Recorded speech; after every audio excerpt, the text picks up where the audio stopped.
Alternate on the Conservation Commission. Sally Ward. Bill Campbell. Andrew Koff. Jenny Robb. Carlos Glendon. Dave Short. And we have Kristen Murphy, our Natural Resources Planner. Seeing there's no public here, we'll skip right over public comment and go into our action items. Number one is the misuse of McDonald Conservation Easement Area and a request for parking lot closure. So if you all saw the email from Kristen today, I was expecting there to be some public here to talk about that, but Kristen can fill us in on that. Yeah, so the McDonald Conservation Area is a conservation easement. This is the property that's just north of the Exeter River on Linden Street. It's a conservation easement, which means it's privately owned land. And so we hold the conservation easement. A private landowner still owns that property. The terms of what can and can't be done on the property by the landowner are defined in the conservation easement, and the easement also defines what the town has the authority to do. We talked about it, I believe, at the last meeting, and there have been ongoing issues with this property. The property owner has lived there upwards of 8 or 9 years. And has repeatedly run into circumstances where there have been dumping of landscaping material or trash on the property. She's noted drug exchanges in the parking lot. There have been reports of, people littering and leaving needles, and just a lot of activities that are really not what the intent of that property had been set aside for. Bill and I met with the police department and the property owner in August with the hopes of really kind of coming to terms with how best do we enforce the uses out there. Over the years, we added a kiosk which identified what use limits and permissions were allowed, closing the park from dusk till dawn. We added additional signage, re-emphasizing those same things. And in our August meeting, it was decided, Bruce Page from the police department had offered the police department's his assurances that he could try to work with the police department to get patrols in the evening more frequently. It sounds like that has happened. There have been recent dumping, which the police department was able to investigate and noted they found the person's mail who dumped the material and was able to prosecute them, or was able to go out and get them to clean at least the majority of the trash up. There's still some things. There's a refrigerator, a small refrigerator, and an air conditioner and some other trash that still needs to be picked up. I don't know if the property owner has asked if the police find the person who littered, and I was not able to find that out between Monday and tonight. But Monday, I received an email, or this group, Bill, I think you received it directly too, I'm not sure, from the property owner expressing some concerns that this is continuing to go on. At the meeting with the police department, we had said, well, maybe we can look into a gate option there because it is closed from dusk till dawn. I always have to make sure I get that right.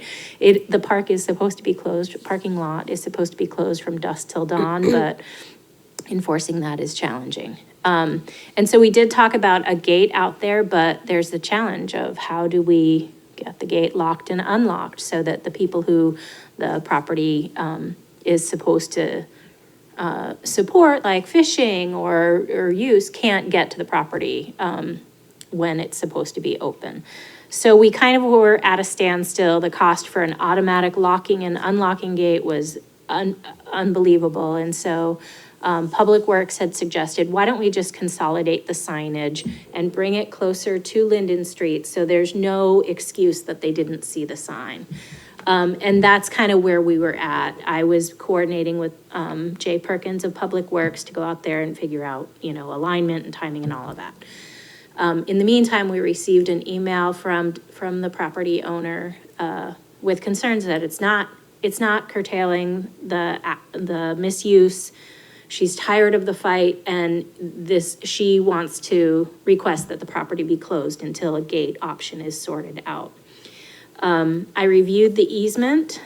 Stop me if I'm going too fast or if this is confusing, but I reviewed the easement, and there is, she does have the ability to post the property closed to vehicles without Conservation Commission or town review or approval. She has that right as the property owner.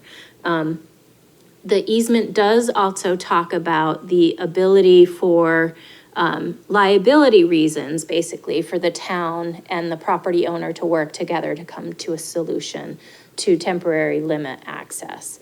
And so even though that section of the easement really talks about muddy conditions or wet conditions, there's potential that that could apply in this circumstance as well.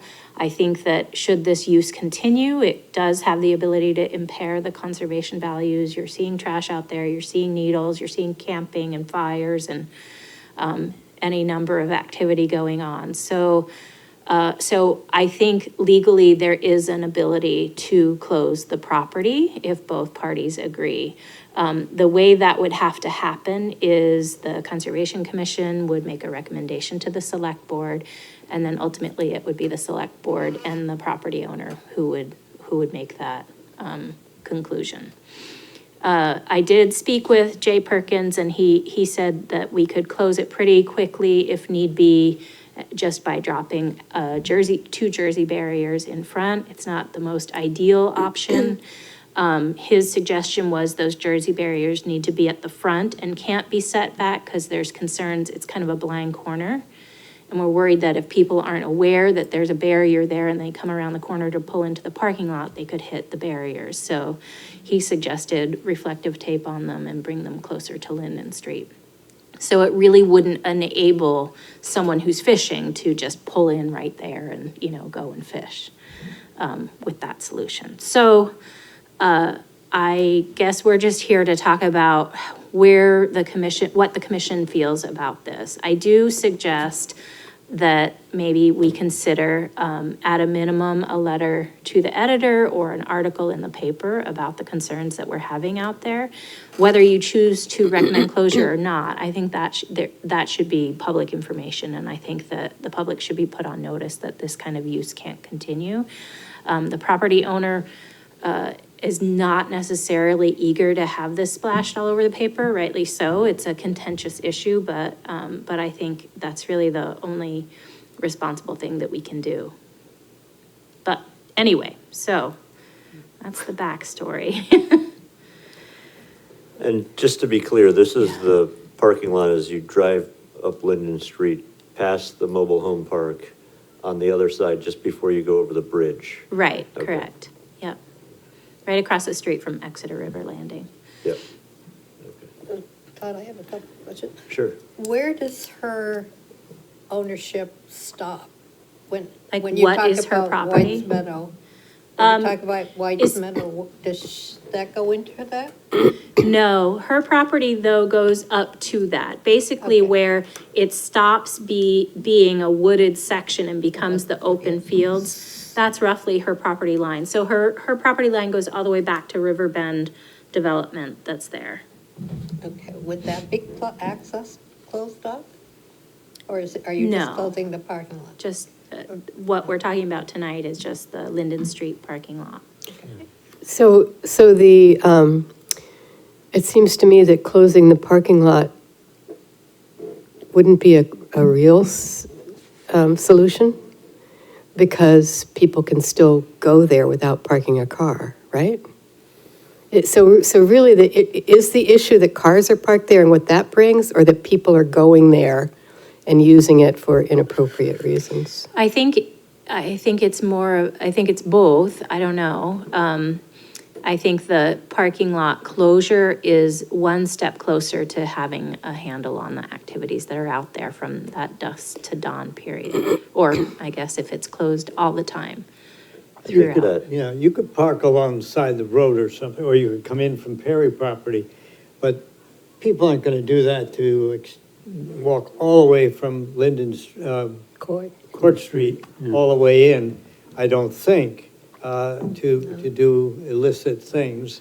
And it's really So- block people from going and doing that and So- dumping. So closing the parking lot is closing it to vehicles, or it's closing it to anyone going in that space? I would say it's closing it to vehicles. The intent's not to limit access for fishing or things like that. It's just to be another deterrent to prevent people from pulling, their truck, backing their truck in to dump debris, or, meeting in the parking lot to exchange substances.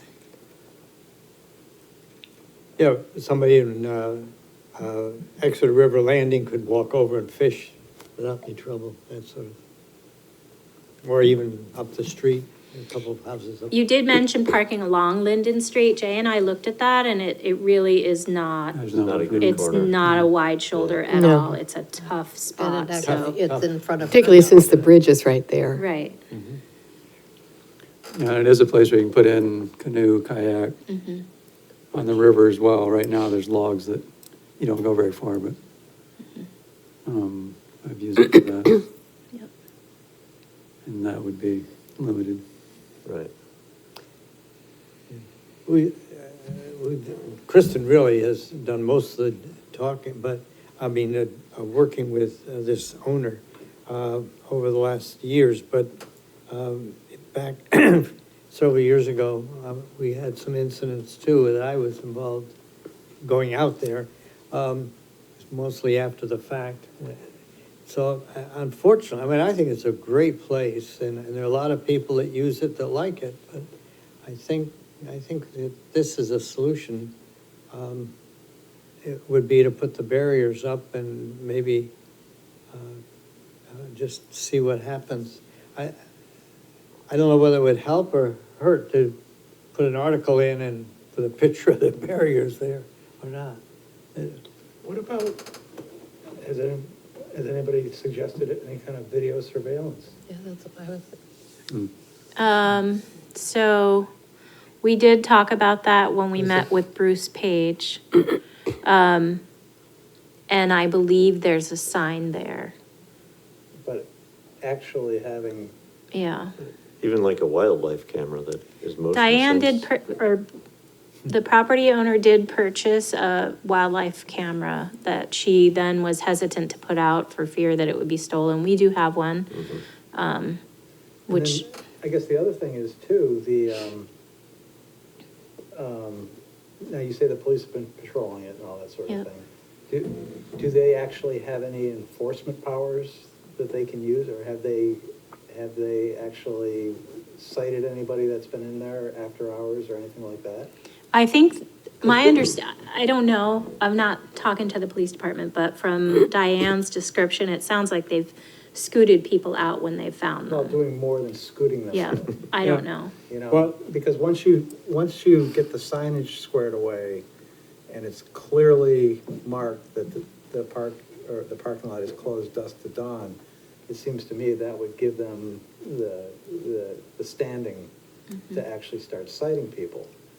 And once you start doing that, word gets around pretty quick that maybe we don't want to be in there after dark. I think that would be the place I would start before you close the thing off. Actually, having an enforcement mechanism in place with consequences. Yeah, I'm not sure why they haven't done that, because there was an incident a couple of years ago, maybe, of somebody who did dump, was found out. A police officer did go to the house and just reprimanded them. And we knew who it was, or they did, I don't know. And there is and that upset the owner because the sign says $100 fine for dumping or something like that. And the person wasn't fined, so I don't know what you have to do. Maybe it's, I think I think the tools are probably already there, and it doesn't have to be anything draconian, but, a little bit of enforcement here and a little bit of enforcement there, see what that does first, and then make the decision about whether we're gonna close the thing down completely. we'd have to get, I mean, I'm surprised that the rest of the stuff this person, the last dumping incident wasn't cleaned up, and I would think that we would have the town would have the right to enforce it, and either have the person come or give them a citation. Right, and I don't know what is being done Right. from the police department side in terms of that enforcement. I know the property owner has said that it was partially cleaned up, and when I went out there, I did see there was a refrigerator and a, air conditioner and some more paper still there, so I assumed that was the part that remained. It is posted though that there's cameras surveillance? I believe so. There's quite a bit of signage there. Yeah, but that's the kind of thing too, where, you know, people have the ADT security signs in front of their house. They don't really have a security system. I think most people look at those video camera signs and just kind of ignore them because they know there's no camera there. Well, if that was doable, I would agree that would be a way to Well, actually have one. Yes, That you could actually enforce people that are abusing. but I think space. if a few people got fined, that might go a long ways. Because, you know, there's a grapevine and word gets around. So I think that's a good intermediate step and see what happens, give it a few months and see if things improve. I wonder too, to ask about the use of, can you use a game camera or a security camera in a way to, if somebody drives in there and they're filmed, they have the license plate, is that enough to do something? The only reason I hesitate is this woman has put up with an awful lot, and she's almost intimidated to go down there. She's gone down a few times in the evening to tell people that they're not supposed to be there, and the people in the cars have. Well, she shouldn't have to do that. Well, She should be able to pick up the phone, Yeah. call the police. And Well, that's it's what we their- thought we had arranged before. That's their job. At this meeting. Yeah. No, the camera, I think, would be helpful, but I don't think it's necessary. I think what is clearly having a sign that clearly says what is and what isn't allowed, and then have the police actually enforce what's on that sign. It's not easy, though, to monitor cars going in and out. No, but it's Dumping. it's gonna be hit or miss, but you're going to hit some. I'm not saying there has to be police presence there all night, but if they're in there 3 or 4 times a night, eventually they're gonna start coming across people that are in there that shouldn't be, and. I just don't know, I mean, the dumping is the thing that has a monetary amount associated with it. Being in a park after hours, I don't know that they could impose a fine. I don't know, I feel a little uncomfortable, I mean, this is beyond I don't know what the police can and can't do, you know, I don't know what their workload is, I don't know Well, all of that, and that's, you know, I mean, obviously, there's a necessary discussion that would have to take place there also. Mm-hmm. So I guess the discussion back to us is, do we want to consider closing the parking lot? And so the And do we think that will be suggestion effective? or the request from the property owner was consider closing the parking lot until a more permanent solution, like a gate, can be Right. installed. I guess I'd be in favor of a temporary closing of the lot. And checking with the police as to find out what actually, they may be hesitating because they could do that, but then that goes to a court I mean, it gets a lot of paperwork and court situation. I don't know, but for some reason they've been hesitant to really come down hard. But we could check on that, and, but I think maybe the barriers going up would be good for a while anyway. I don't know. So, short of closing the parking lot, what would a more permanent solution look like? Yeah. So if we say we'd close the parking lot until there's a more permanent solution, but what would that be? A gate that maybe doesn't get opened from dusk to dawn, but gets opened when Public Works empties the trash at the property or something of that nature. So there was an investigation of that, but the cost is quite high. Of an automatic. Oh, open and automatic. Lock and unlock gate. Mhm. I was just wondering if one of the first steps would be for Kristen and I to talk to the police chief to get the story of what they've observed there, how often do they go? Has it been a problem as far as they're concerned? And then come back with, maybe go forward with the blocking it off, but come back, that'll help inform the decision of how we want to do a permanent solution to the problem. And involve the landowner as well. I mean, the landowners, I think, has been great because we've had at that property, somebody that is reporting that's seeing things. Things are happening on some of the other properties and we don't necessarily pick up on them until afterwards. She's been really good about reporting on issues there. I'd go along with what Julie said.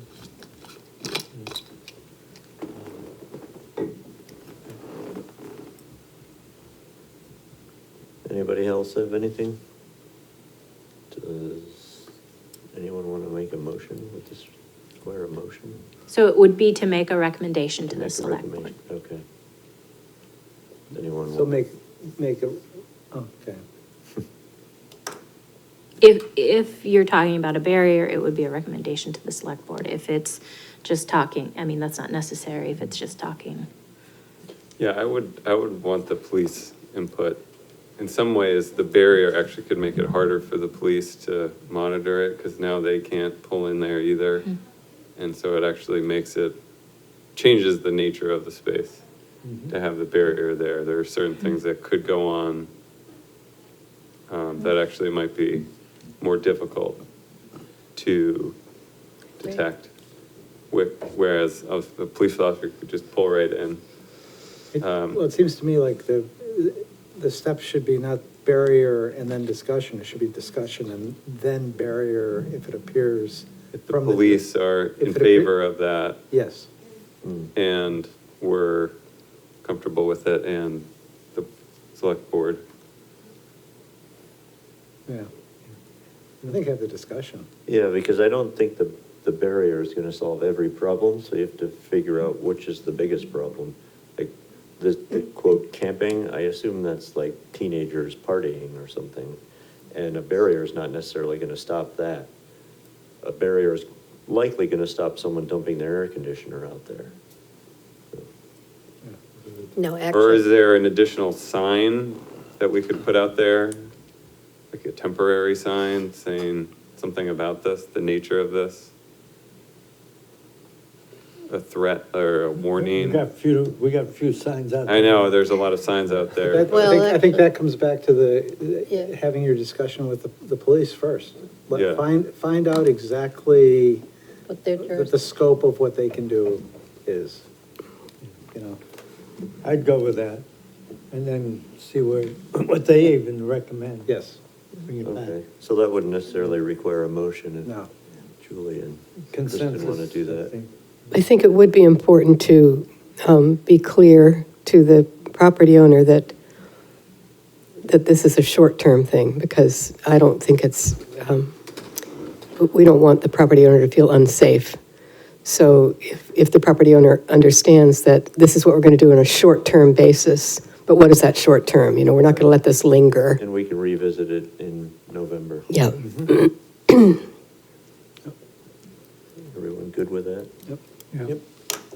Okay. Thank you. Next, update on Riverwoods Conservation Easement.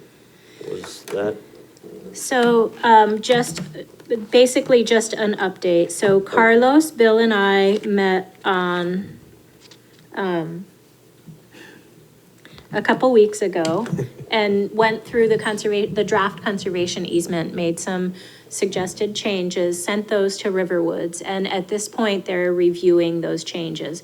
I have heard cursorily from their legal counsel, and there really wasn't any major heartburn over any of the changes that that were proposed, but they do want to talk with us and review them in more detail.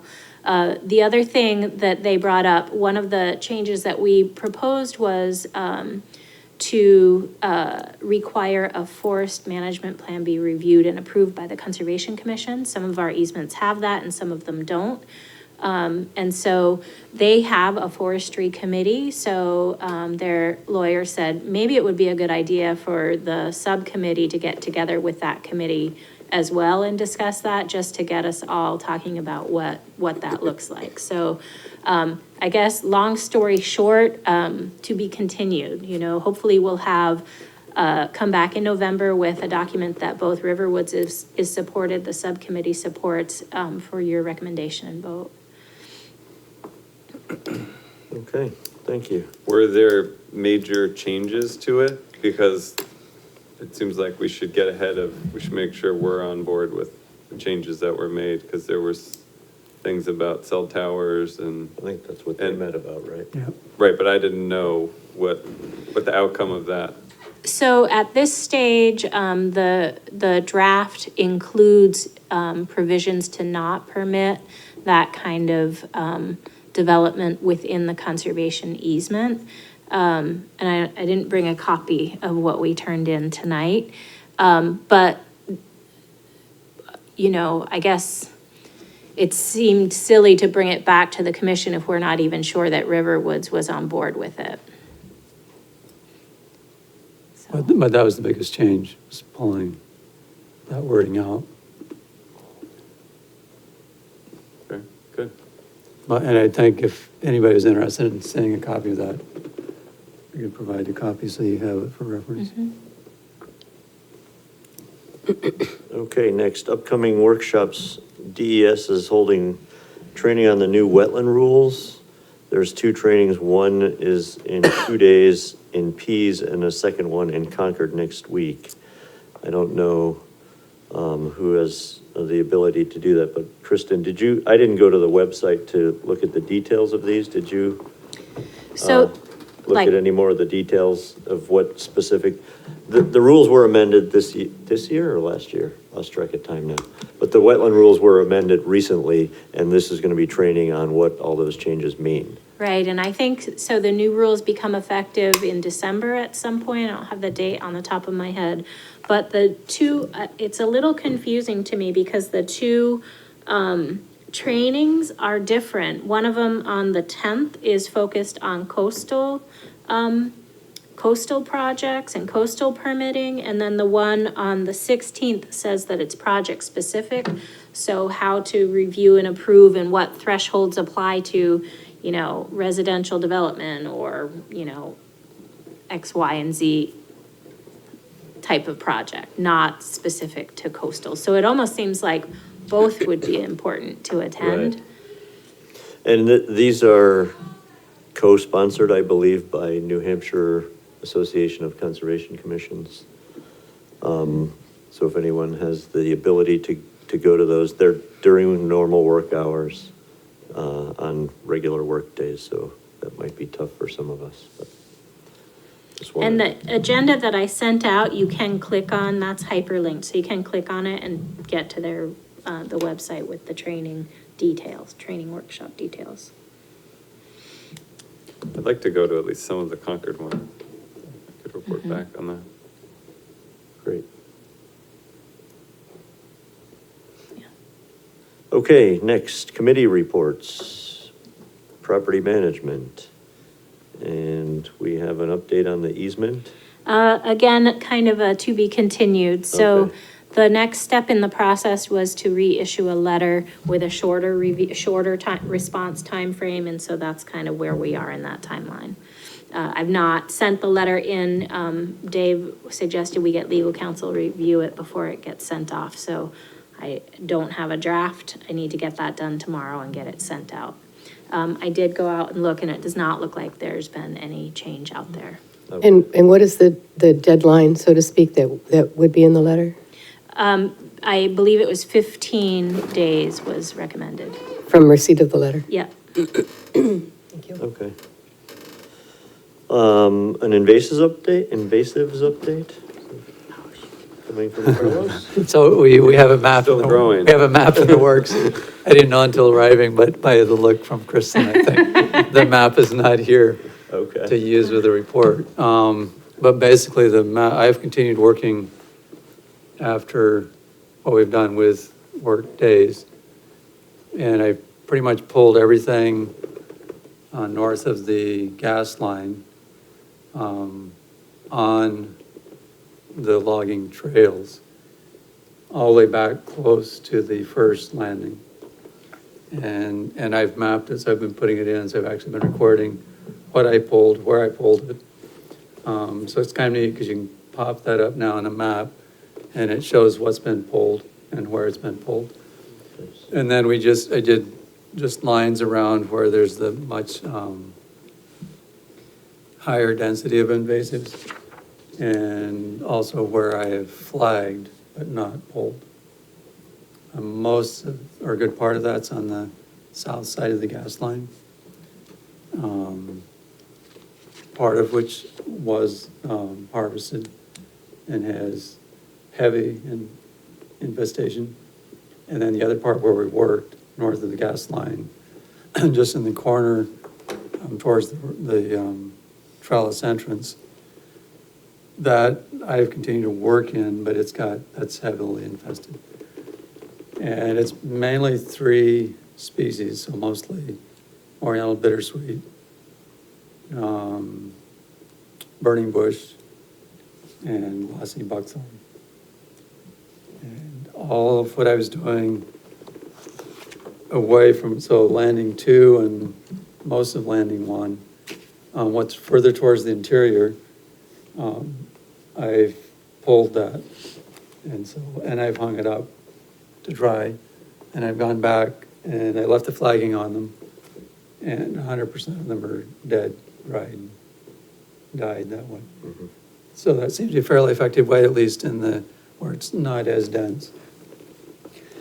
Where it's heavily infested, we're gonna have to make a decision, I guess, at some point on how to proceed on it. That I've cut big ones, they resprout. I found that Oriental bittersweet does not always resprout. It does one of 2 things.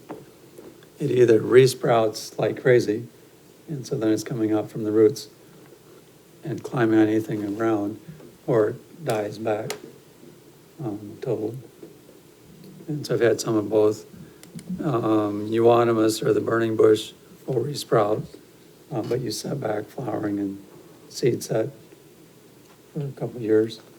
And glossy buckthorn resprouts. It seems to be pretty slow to come back, but it does resprout. So eventually those should also be pulled. What's left, the heavily infested area, to actually pull it would be a major, major long-term thing to get some of those really big. To actually get the roots out would be a lot of work. So we'll have a map in November. Right, so it is kind of neat because we'll have really a map, you can see it. We can use that for future events to do more management. And the other place I was at, and did a little bit of work with invasives, is the Irving piece. So I don't know if all of you have been to it, but it's not very big. It's the golf course, the country club, down on the tip. I guess it has quite a bit of history. I don't know the history behind it in much detail, but it's got an old foundation, and the last time that Dave O'Hearn did the mowing, he expanded on that, went back in a roadway towards the tip, which was an old roadway. And that one prior to Henderson Swayze, was working on removing, especially the bittersweet. There's huge bittersweet in there. I mean, they're 4 or 6 inches in diameter, and they're topping out a lot of the trees. And so I'd been working on that for probably 4 or 5 years. I went back and did a little bit of work this week. It's more accessible now because of the additional mowing he did. And he also hit back quite a bit of it. So there's way less than what there used to be. It still has a lot of glossy buckthorn, bittersweet, and some euonymus in it. But I would recommend checking it out. Right now it's open, you can walk it easily. You can see where that foundation to the building is. You've got river on 2 sides of that piece.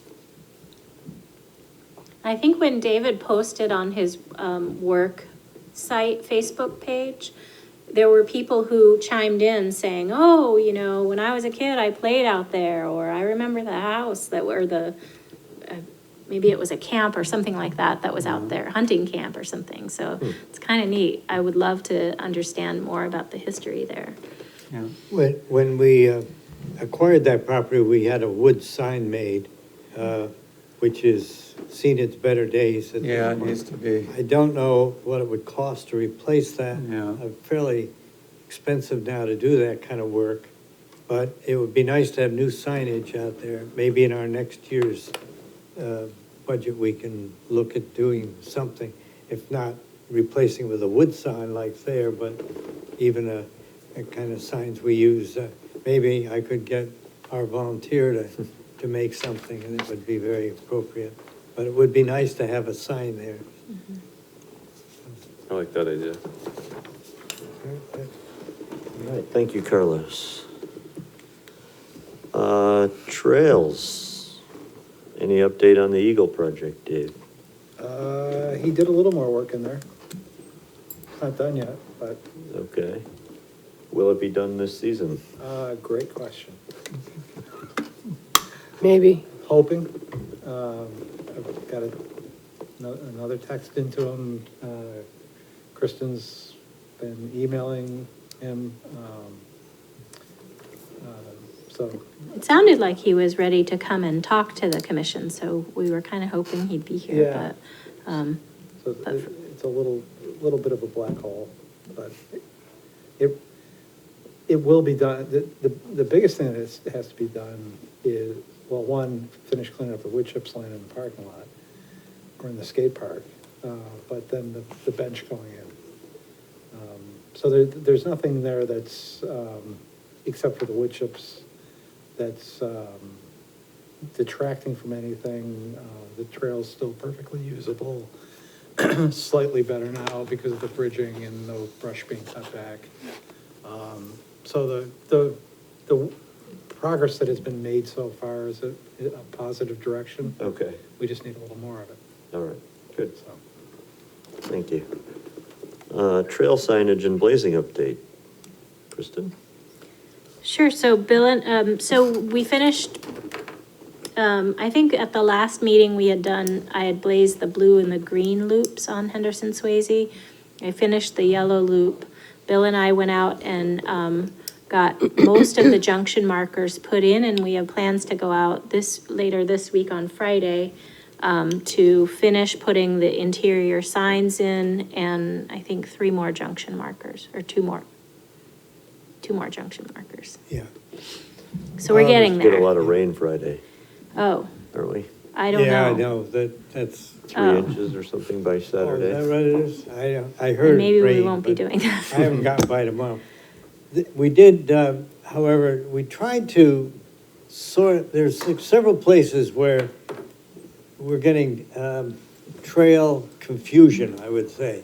And one place is up where we do have one of the mini kiosks. And Chris and I sort of made a little decision ourselves, just which way the trail should go, because they're coming in I'm not sure which is which, but the yellow trail and the green trail, is it, or the blue? Anyway, up at that junction, we tried to close off some. I'm sure if somebody wanted to, they could take what we did and take it out again. But I think there's some we need to look at, and maybe Dave we could, once you get some time, we might go out and look at some of them to see how we could close off some of the trails. The other thing that looked to me too was that some of them are getting pretty rough even for bikers. I don't know. Do you sense that? You're much more in tune to that than I am. I would say the trails have been pretty much status quo. Okay, but Yeah. it's where they all come together sometimes, it's people, if two trails come in this way, somebody wants to make a Right. cut off and go off this way, and then somebody wants to do it another way. Yeah, so we're having kind of spider webbing at a lot of the junctions, Yeah. just to smooth those junctions out. And it does get confusing even if they're a short distance from me to the far end of that table, when someone's trying to read the map as it is, it's not a fine enough scale to be able to Well, when see you come up- those. When you come up the green trail from the trestle parking lot, and you get to that one area Right. where it V's, and then it V's again. Yes, Yes, Is that what you're talking about? Yes. yes. Yeah, that's, for somebody who's not used to that area, that's kind of confusing, yeah. And I'm not sure how you could chop the arms off the V's and then just put a trail straight through and try to square off the trails as they meet. But I think part of that has developed over the years, probably because the approach is tough coming up there. And then people go one way or the other. And then I've also seen where trees have been down and people reroute to get around It the has tree. happened, yeah. You know, we've been trying over the last few years to, when a tree goes down, get it off the trail so that doesn't happen. And then same thing, address, wet areas so you don't get that trail creep of getting wider and wider, of people trying to get around wet areas and stuff like that. There's one area right below there, I think, where the trail is pretty rough if you're biking over the rocks. Oh, that And place some is, people it's terrible. have decided that they'd rather go around that. It's really, relatively steep and straight down. And so they've made a new trail that goes through the woods, a little more gentle right now because it's not on rock. Well, that trail is like the one over in the Oaklands, with one called BLT. Yes, Where it's, both those two, they're pretty much the same as they've always been, but they've always been kind of blown out. I would love to see, one or both of those closed down and a reroute made, just because they're so tattered right now. But it's another project. the other thing that is becoming clear, I thought that it was closed down, but it's still being used. At the Camel Hump section, there's a new way to come down toward the yellow trail on the other side of the wetland near where. The north side of that. Yeah. Yeah, And- that's actually been getting used for a long time. It's just becoming more and more noticeable now. Yeah. As it gets used. Yeah. And I think I think it would be worth a walk out there for the commission to make some sort of call. Habitat-wise, that just seems like a really poor choice for a trail location in terms of impacts of coming down right there that close to, that's a very active vernal pool. The species that use it year-round are sensitive species, and I don't know why coming down on both sides is the right choice, frankly. So it might be something that the commission would consider officially closing. Well, I could take a look at it and figure out if there's a way to close it. I mean, I won't even go down it, it's too That's the dangerous. one Yeah. straight over It's the. too Yeah. dangerous. Yeah. It's nuts to go down that trail, but there's a bunch of nuts out there. Maybe with signage and the reason behind it or something, I don't know. Yeah. I'll be out there sometime in the next couple weeks, I'll take a look at it.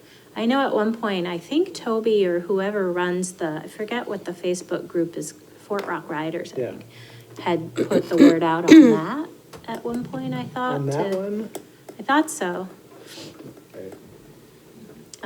but maybe something through that, if that is a user group that's out there, that might be another way to reach them, because I'm sure that's a group that we don't often, or I don't know that it's the same people there that are following the Conservation Commission Facebook page.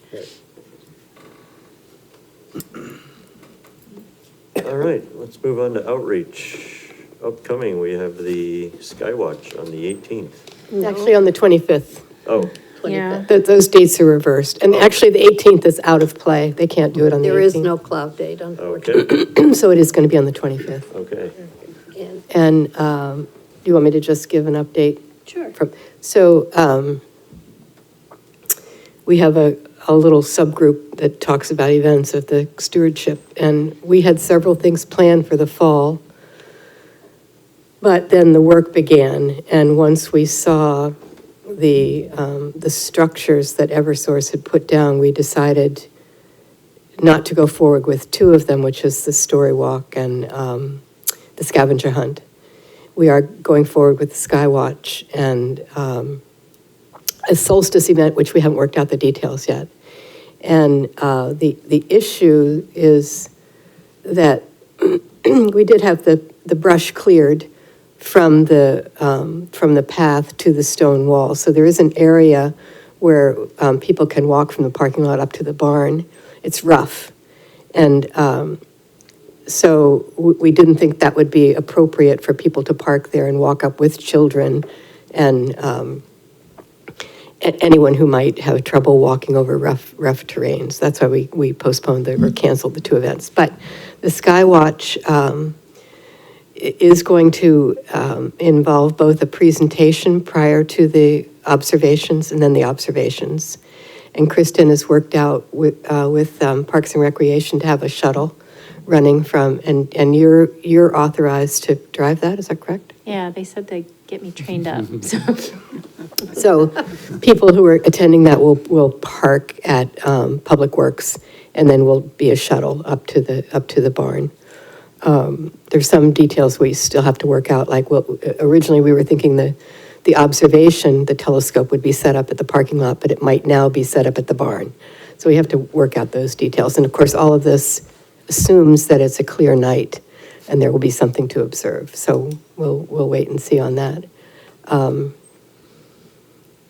The general context, again, is the work being done by Eversource, and it's now a 12-week work schedule, not a 6-week, and so it's complicated. And next year, we're looking forward to next year when there won't be that impediment, so to speak, but we'll do the best we can. There's a couple of other things we've talked about doing short-term. We talked about doing a volunteer day to have some of the farm implements that are in the barn labeled and displayed so that people can actually see them when we have barn open houses. But that's still to be determined. Anything else I didn't? I don't think so. So The the- Skywatch event, it sounds like the person who's putting it on from the New Hampshire Astronomical Society, the description sounded like there'd be good opportunity to see, what was it? It was Jupiter and Saturn and then two star clusters. So there could be some neat things to see out there, and having people come out to Rains Barn at night in the fall is just, I think, an exciting opportunity. So Ginny's been coordinating Well, with. did you say that the presentation at the barn will start at 7? And Kristen was suggesting that the participants or the attendees get to the DPW parking lot about 6:30. 6:30. Yeah. So- And we're strongly encouraging, thank you for writing that text, strongly encouraging people to bring flashlights. Bill has an idea about some solar-powered lights. We haven't figured that out yet. But it would be nice if the path were somehow illuminated, because we hope it'll be dark out there so that there'll be opportunities to see what's in the sky. So We'll work on that we'll between. work on that. So we hope to get the notice out on Facebook and the town's website later, hopefully tomorrow. I think- But there's, The mock-up that Kristen made of the flyer mentions to bring flashlights. Yep. So that, our headlights anyway, other than that, so. We'll see. Great. Fingers crossed. And we are doing tickets, although it's free, we are doing tickets so that we have a head count, so that we can anticipate what kind of turnout there might be for shuttling and whatnot. In general, at Rains, do you want to talk about what's the access like? We can still park in the parking lot? You can The still, timber mats are down now? yeah, the timber mats go up towards the barn and then they turn to the left to go follow the line of the electrical towers. So the access, and the timber mats are rough, so we wouldn't want people walking on the timber mats. But there is space to the right as you're heading up towards the barn to walk. That space has been cleared. And so it's rough because it's not cleared totally down to the ground, and there's some debris that's Stems still poking up. stems Got it. poking up. And so that's why That's- lights would be important, so people can actually see for their footing. But you can walk up to the barn. But we're not supposed to be in there when they're actively Correct. working. So on a day-to-day basis, they have snow fencing up that says no public access along the timber matting south of the parking lot. So until this project wraps up, really, users would need to stay north of the power lines and on the trail network and not really head up to the barn. That wouldn't be a safe choice, so. All right, thank you for coordinating that. UNH Extension Sea Grant Climate Change Outreach Update. Does Trevor have an update on that? Yeah, sure. So you may remember last month, we talked about Amanda Stone and Lisa Wise from Cooperative Extension and Sea Grant coming to us and basically saying that they would be willing to offer us the opportunity to put together some kind of outreach event. So we met with them, and since then, we've had 2 meetings. One was a small subcommittee with myself and Julie and Kristen and Allison, and then we also met with Cooperative Extension again, basically to brainstorm both the audiences that we would probably try to reach out to with this outreach event, which we're thinking of including most of the boards here in Exeter and some of the related commissions and such. And also trying to get our arms around just this flood of resources and reports that we sort of have floating out there that are usually just, in a process like done, developed, and thrown at the community, saying like, here you go, have fun with that. So we've come up with basically a list of those, trying to look at them through a lens of what would be useful to start going through, synthesizing, pulling out nuggets of information and developing some kind of workshop-related outreach event where we could bring all the boards together and say, we have all of this available to us, looking through some sort of climate lens at it and basically say, how can this affect your work? And also bring boards together to sort of start speaking the same language when we start thinking about, climate change projections and that. So that is where we're at now. We really have to start dishing out who's going to start synthesizing. There had been a little inkling that maybe RPC was interested, but it turns out the funding wasn't going to apply for that. So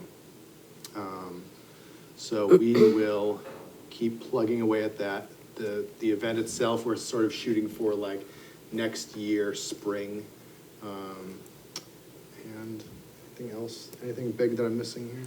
I think we're meeting in November, early November, I think, to kind of put the pedal to the metal on who's summarizing what documents.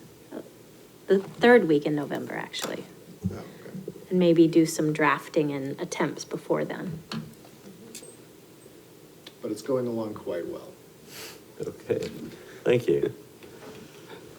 All right, moving on to the approval of the minutes for September 10th, 2019. Do we have any comments on the minutes? I do, actually, several, not bad ones, but just some spelling corrections on page 2, Sharon Summers, it's Somers, and Donahue Tucker is Donahue.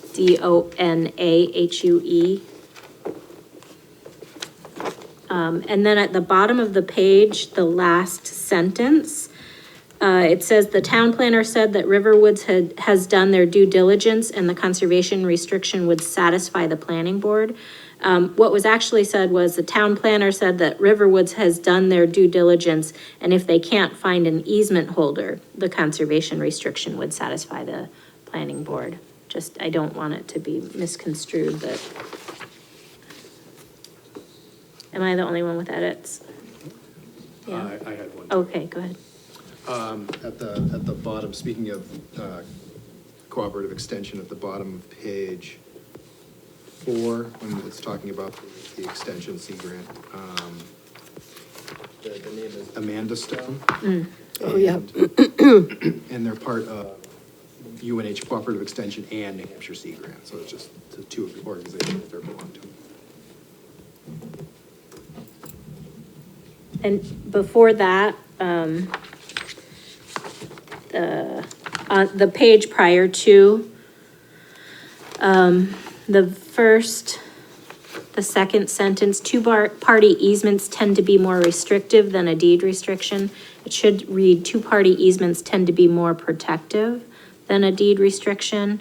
And about halfway down, it's Lynn English, and it should be Gwen English.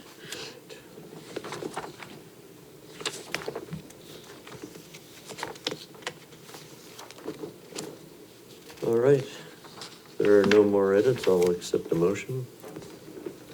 Make a motion, we approve the minutes of September 10th as amended. Second? I have a motion to accept the minutes from September 10th and second. All in favor, say aye. Aye. Aye.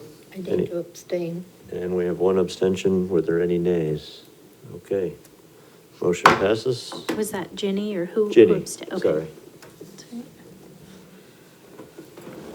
Treasurer's report and expenditure requests. So we have a purchase request for $360 for folding chairs for Rains, $38 for the Skywatch and Winter Solstice events. Should we do the expenditures first, Dave, or what? I think I handed I out think the. whatever you want to do. Okay, so, I didn't make a copy for everyone, but there's a few copies of the treasurer's report going around.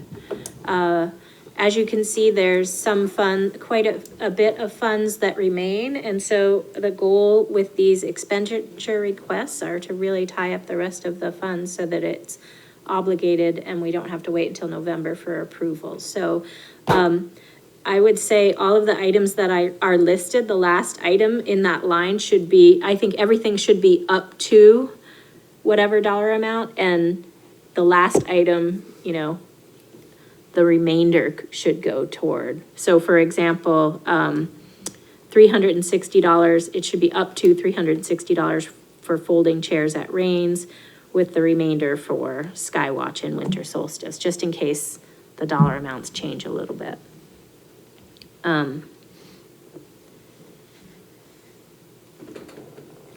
Okay. So, Because we have 398 Yeah, I see what you're saying. total yeah, I for didn't give myself a community copy of it. services.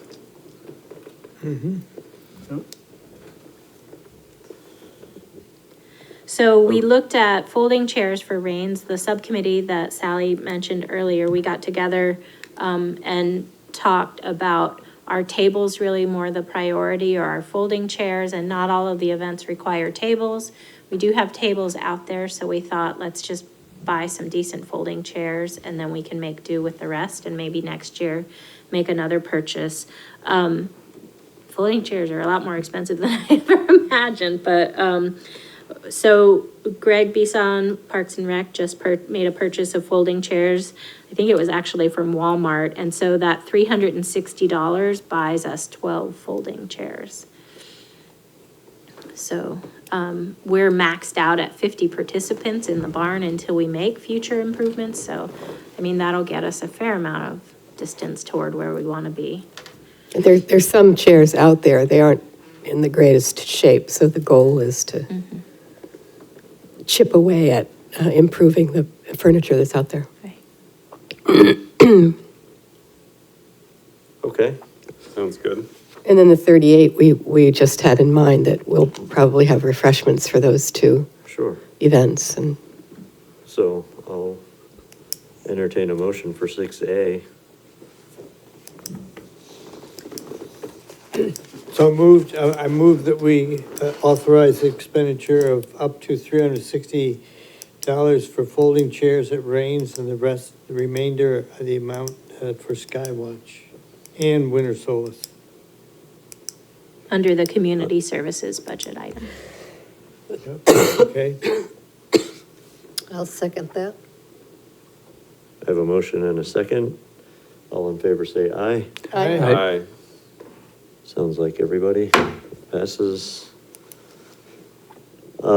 B, Conservation Land Administration. So the next one, Carlos has brought this up for a couple of years, actually, and we just had a concrete example of why this could be important. So right now, we have conservation boundary, Town of Exeter Conservation Land Boundary is what our discs say.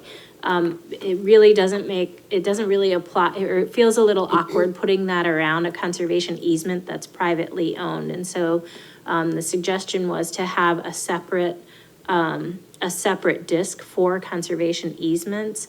An example for why that makes sense is earlier this year, the Little River area, the property owner for that conservation easement ended up closing the property to hunting only upon written approval of the landowner.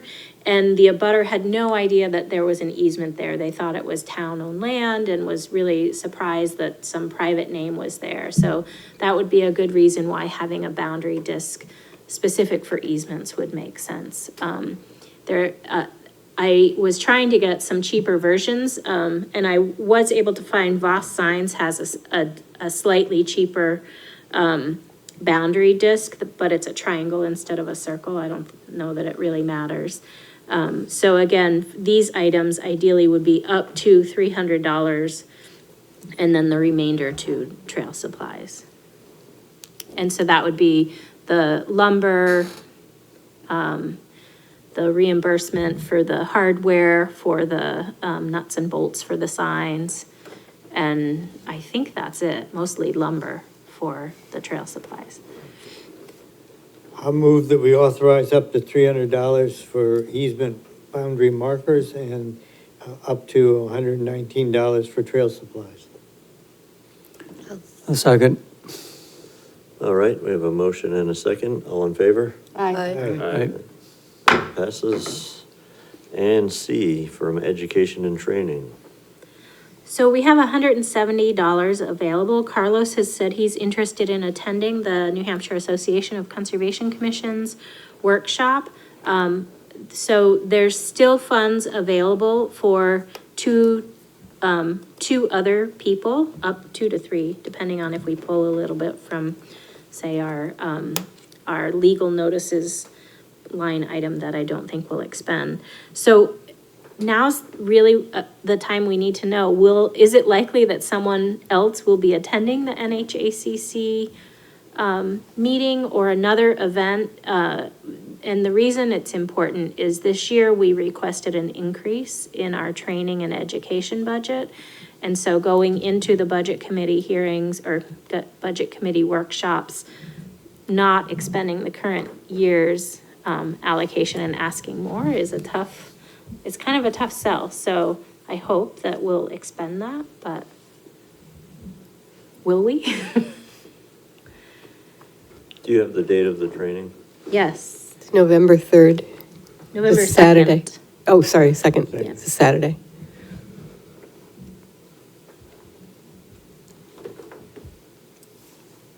Or it could be another workshop, but workshops to use up the remainder of the funds.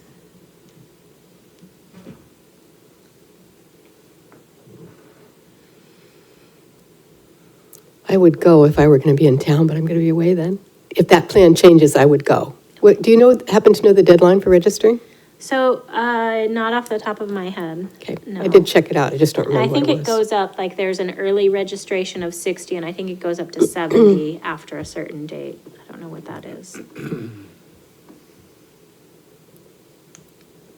I went last year, in fact, maybe the last couple, but I wasn't gonna go this year. But it's a good one to go to, if you look at the stuff that they have. And it's not bad to just talk to other people, find out, actually, that what we're doing is pretty good. Yeah. But you do also Let's have learn that. some other ideas, get some other ideas. Yeah. This year, the theme is, the intro section is nature economy, and so it's leveraging the economic benefits and values of conservation land. I think we do a terrible job of selling those values just for the property that they are. And so I think it should, I'm hoping it will be a dynamic panel discussion, and then there's a few workshops related to that throughout the day. But it's not just workshops for new members. There's, you know, everything from seasoned Conservation Commission members to, you know, what does the right to know law require? I mean, I went last year. I was, you know, certainly willing to let anyone else go, because again, I think the panels are good this year too, but I would certainly take up a spot if the dollars are just, you know, floundering. Okay, Seems like you should go. yeah. I will go. Okay. So with that in mind, I'd entertain a motion for that expenditure. I'll move that we authorize up to $170 for attending the NHACC meeting. Or Should I- didn't, or another meeting if it should come up. Okay. Or another, thank you. Do I have a second? Second. All right, motion and a second. All in favor? Aye. Aye. And that one passes. And moving on to correspondence. Any correspondence this month? No, All nothing right. that we haven't shared otherwise. And then, does anyone else have any other business? Okay, our next meeting is scheduled for November 12th, 2019, with a submission deadline of November 1st. There is a little weirdness to that, not weirdness, but the location will need to be changed for that meeting. The select board bumped their meeting to the 12th as well. Bob Glowacki had said there's a meeting room in the town hall that you access from the side door and go up the elevator to get to. And he said that is video capable, so we could do it there. I know we'll at least have one external presenter, and sometimes the wheelwright room is not the best for that. So, so the location ideally the location will be in the town hall. Okay. And on that note, I will accept a motion to adjourn. So moved. All right, Second. we are adjourned.